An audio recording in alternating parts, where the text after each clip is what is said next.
तो जैसा कि तुम्हारे को मालूम ही होएगा, मैंने कभी बताया नहीं पर पता होगा तुम्हें कि मैं एसएससी की तैयारी कर रहा था। और वर्ष प्रतिवर्ष तैयारी करते करते मुझे ये तो समझ में आ गया था कि तैयारी करना और नौकरी लगना दोनों उतनी अलग बातें हैं जितना कि टाइगर श्रॉफ और एक्टिंग। तो मैं और चंदू अपनी मस्त एसएससी की तैयारी कर रहे थे, फिर हमने एक दिन शादी में जरूर आना देख ली। तो वो हमारी लाइफ का बहुत बड़ा टर्निंग पॉइंट रहा उस वक्त, क्योंकि क्या है ना, उस मूवी को देखने के बाद ही हमें रियलाइज हुआ कि एसएससी काफी टफ एग्जाम है इन कंपेयर टू यूपीएससी। और यूपीएससी बहुत इजी एग्जाम है यार, सीरियसली। और लड़के इसे क्रैक इसलिए नहीं कर पाते क्योंकि अभी तक लड़कों से यूपीएससी क्रैक करने का सीक्रेट छुपाया जा रहा था। तो जनरली लड़के क्या करते हैं यूपीएससी क्रैक करने के लिए, वो पढ़ने लग जाते हैं यार। लड़कों से ये रहस्य ना जाने कितनी सदियों से छुपाया जा रहा था कि यूपीएससी क्रैक करने के लिए तुम्हें पढ़ना ही नहीं होता है।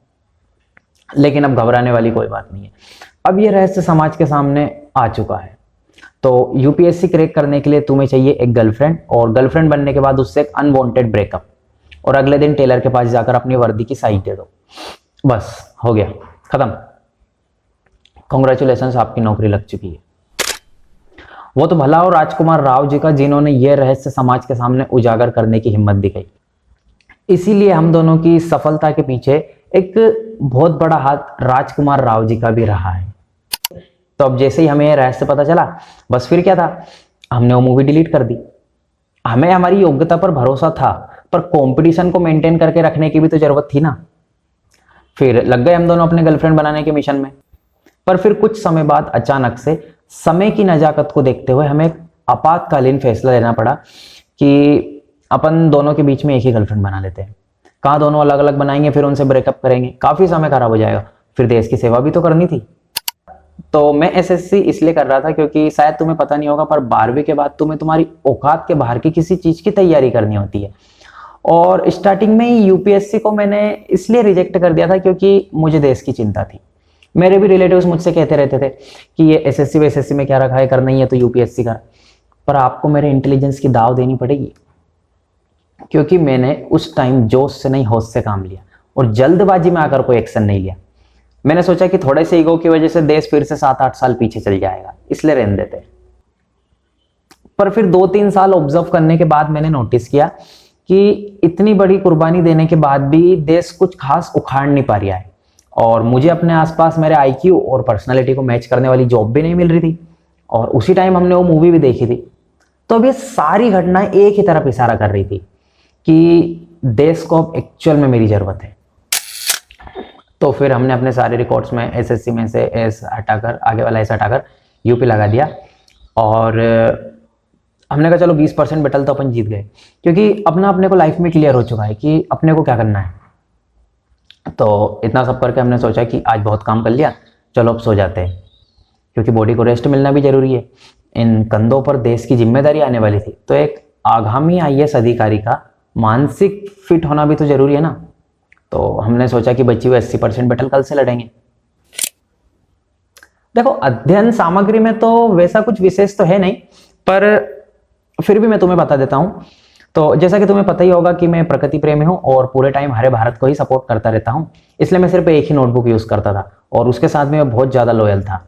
उसे मैंने तब तक नहीं छोड़ा जब तक कि वो पूरी नहीं भरी, और शायद वो भी मुझे कहीं ना कहीं पसंद करती थी, इसलिए वो पूरी कभी नहीं भरी।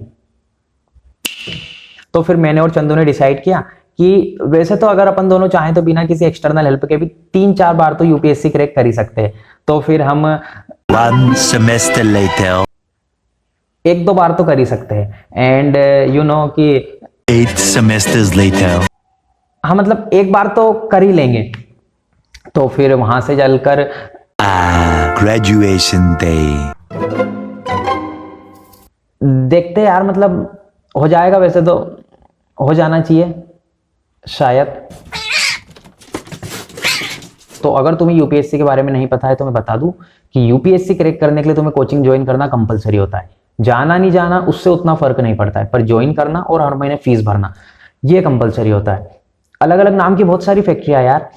हाँ, अब मैं क्या ही सजेस्ट करूं यार, तुम देख लेना, बहुत सारी है वैसे तो, किसी में भी एडमिशन ले सकते हो, पर लेना कंपलसरी है। अगर तुम्हें खुद पर 100% कॉन्फिडेंस भी है कि तुम अकेले ही क्रैक कर लोगे, तो भी कोचिंग वाले तुम्हें उठा ले जाएंगे। तो फिर मुझे और चंदू को जैसे ये बात पता चली तो हम दोनों ना थोड़ा मानवता में विश्वास रखते हैं, तो हमने डिसाइड किया कि वैसे तो अगर अपन चाहें तो बिना कोचिंग के भी यूपीएससी क्रैक कर ही सकते हैं, पर हम किसी के पेट पर लात नहीं मारना चाहते थे, इसलिए हमने कोचिंग ज्वाइन कर ली। एक तो ये कोचिंग वाले भी ऐसे घसीट के ले गए, लोअर ही फट गया मेरा तो पीछे से। तेरा फटा कि नहीं, देख तो, देख देख शर्मा क्या रहा है, क्या कर रहा है। हाँ उसमें शर्माने वाली क्या बात है, देख देख। नहीं ऐसा कुछ नहीं हुआ था। तो हम दोनों ने ना अपना पूरा ऐसे स्केड्यूल बना लिया था कि 2-3 महीने कोचिंग जाएंगे, फिर प्री दे देंगे, फिर मेंस दे देंगे, और इंटरव्यू के बारे में हमें पता ही नहीं था, हमें बताया नहीं किसी ने। तो कोचिंग में ना सारे स्टूडेंट्स पढ़ाई करते थे, और हाँ कोचिंग जाकर हमें बहुत सारी अंदर की बातें भी पता चली। पहली तो ये है कि यूपीएससी की तैयारी करने वालों को स्टूडेंट नहीं बोलते, उन्हें एस्पिरेंट बोलते हैं। तो फिर हमने अपने सारे रिकॉर्ड्स में स्टूडेंट हटाकर एस्पिरेंट लिखा। हमें पता ही नहीं था कि यूपीएससी की तैयारी करने मात्र से ही तुम कुछ बन जाते हो। इतने में इसने बियर मंगा ली। मैंने पूछा ये क्यों, तो कहता है सेलिब्रेट तो करना पड़ेगा। मैंने कहा सेलिब्रेशन तो बनता है क्योंकि अब अपन स्टूडेंट से एस्पिरेंट बन चुके हैं, तो मतलब प्रोग्रेस तो हुई है कहीं ना कहीं। देख मैं कह दिया था तेरे से कि पोटेंशियल तो बहुत है रे अपने में, अपने को बस मालूम ही नहीं पड़ी कि कितना है अपने में पोटेंशियल। तो फिर उसके बाद हम 5 दिन और कोचिंग नहीं गए। हमने 5 दिन तक लगातार सेलिब्रेशन किया। हमने सोचा प्रोग्रेस बड़ी हो छोटी क्या फर्क पड़ता है, प्रोग्रेस तो प्रोग्रेस होती है। तो कोचिंग में ना सारे एस्पिरेंट्स पढ़ाई करते थे और हम दोनों पीछे बैठकर बजट बनाते थे, क्योंकि हम दोनों का ना क्या है, हमेशा से ऐसा कुछ लॉन्ग विजन जैसा रहा है। क्योंकि नौकरी तो हमारी लगी गई थी ऑलमोस्ट, बस वर्दी मिलने की देर थी। तो हमने सोचा कि जब तक बजट ही बना लेते, फिर शायद टाइम मिले या ना मिले, देश की सेवा में व्यस्त जो हो जाएंगे। तो बजट तो ना हमारा मतलब हर बार बहुत सही बनता था कि सैलरी का 10% इन्वेस्ट करेंगे, 30% घर वालों को दे देंगे, 20% से चिल करेंगे, 10% से जमीन खरीद लेंगे, 5% दान में दे देंगे, 15% का गोल्ड खरीद लेंगे, 20% क्रिप्टो में इन्वेस्ट कर देंगे। लेकिन फिर भी ना हर बार हमारे बजट में 20-30 हजार रुपए एक्स्ट्रा बच जाते थे। हमने बहुत बार ट्राई किया पर वो हर बार बच ही जाते थे। सूझ नहीं पड़ रही थी इन्हें कहाँ खर्च करेंगे। चंदू कहता है तू रख ले, मैंने कहा तू रख ले, लेकिन रखे कहाँ, क्या करे इतने पैसों का, सब कुछ तो है, क्या खरीदे। घर के तकियों में कॉटन की जगह 500-500 के नोट भरे हुए, तुम्हारी जेब यहाँ तक है, हमारी जेब घुटनों तक है, ताकि पैसे ज्यादा आ सके। पर कभी सरकार ने की है इस मुद्दे पर बात? नहीं ना। क्यों नहीं करती सरकार इस मुद्दे पर बात? कि एक आम आदमी जिसके पास अचानक से इतने पैसा जाए वो कहां रखेगा उसे? तुम बताओ कहां रखेंगे? तो बजट सही बनता था हमारा, पैसे ज्यादा हो रहे थे, समझ में नहीं आ रही थी क्या करें। तो फिर बहुत देर बहस चली इस मुद्दे पर। फिर अंत में जाकर हमने डिसाइड किया कि इन्हें वापस सरकार को ही रिटर्न कर देंगे, क्योंकि समझ में ही नहीं आ रहा था कि क्या करें इतने पैसों का। तो मैंने इससे पूछा कि ये पैसे रिटर्न करने वाली बात कब बताएं सरकार को। देख पहली बात तो कि अब अपन स्टूडेंट नहीं रही है, अब अपन वो बन चुके हैं, एस्पिरेंट बन चुके हैं। तो अब अपन ऐसे ना डायरेक्टली नहीं बोल सकते, क्योंकि मार्केट में अपनी कुछ वैल्यू बन गई है। फिर कैसे बोलेंगे? एक एप्लीकेशन लिख के देंगे। मैंने कहा बात तो तू सही कह रहा है, नाउ वी आर एस्पिरेंट्स, तो अब हर चीज सिस्टमेटिक वे में करनी पड़ेगी। तो फिर काफी देर डिस्कशन करने के बाद हमने डिसाइड किया कि इंटरव्यू वाले दिन ही एप्लीकेशन दे देंगे। तो अब पूरी कोचिंग प्री और मेंस की तैयारी कर रही है और हम दोनों पीछे बैठकर एप्लीकेशन लिख रहे हैं 20-30 हजार रिटर्न करने की, जो कि हमें इंटरव्यू में देनी थी। तो मतलब कंपटीशन जैसा तो कुछ था ही नहीं हमारे आगे। तो ऐसे ही सब कुछ चल ही रहा था, नौकरी की तैयारी वगैरह। इतने में एक दिन इसने एक मोटिवेशनल कोट पढ़ लिया। क्या था रे वो? हाँ, कि success is not a destination, success is a journey. हाँ, तो success is not a destination, success is a journey. तो जैसे ही हमने इस मोटिवेशनल कोट को देखा तो हमें कुछ सूझ नहीं पड़ी, लेकिन फिर हमने वो किया जो आज पूरी दुनिया कर रही है। हमने इस काम के लिए आर्टिफिशियल इंटेलिजेंस की मदद ली। तब जाकर हमें सूझ पड़ी कि हमें एआई भी यूज करना नहीं आता था।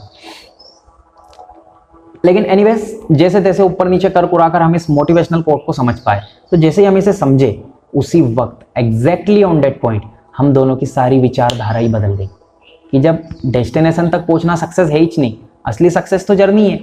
तब जाकर हमें समझ में आया कि हम एसएससी क्रैक क्यों नहीं कर पा रहे थे। नहीं, रहस्य तो यूपीएससी के लिए, हाँ एसएससी के लिए कोई रहस्य नहीं है, इसीलिए एसएससी टफ है। हाँ रहस्य सिर्फ यूपीएससी के लिए। हाँ एसएससी हम पहले कर रहे थे, यूपीएससी अब हम करने वाले थे। हाँ ठीक है, तो अब बीच में मत बोलना, मैं स्क्रिप्ट भूल जाऊंगा। हाँ तो तब जाकर हमें सूझ पड़ी कि हम एसएससी क्रैक क्यों नहीं कर पा रहे थे, क्यों हम इतने सालों से बस तैयारी ही करे जा रहे थे, क्योंकि हम सक्सेसफुल हो चुके थे और ऊपर वाला नहीं चाहता था कि हम इसे क्रैक कर कर वापस अनसक्सेसफुल हो जाएं। तो मतलब अब अपन फाइनली सक्सेसफुल हो ही चुके हैं। देख मैं कह ही रहा था देर से कि पोटेंशियल तो बहुत ज़्यादा ही है रे अपने में, अपने को बस बताया नहीं कभी किसी ने क्या। तो मतलब अब यूपीएससी तो क्या ही मतलब क्रैक करने से, तैयारी चलेगी अब तो बस पूरी जिंदगी। तो फिर वो गर्लफ्रेंड बनाए कि नहीं बनाए, नहीं रहने देते, वापिस अनसक्सेसफुल हो जाएंगे। क्या मतलब बन भी नहीं रही थी,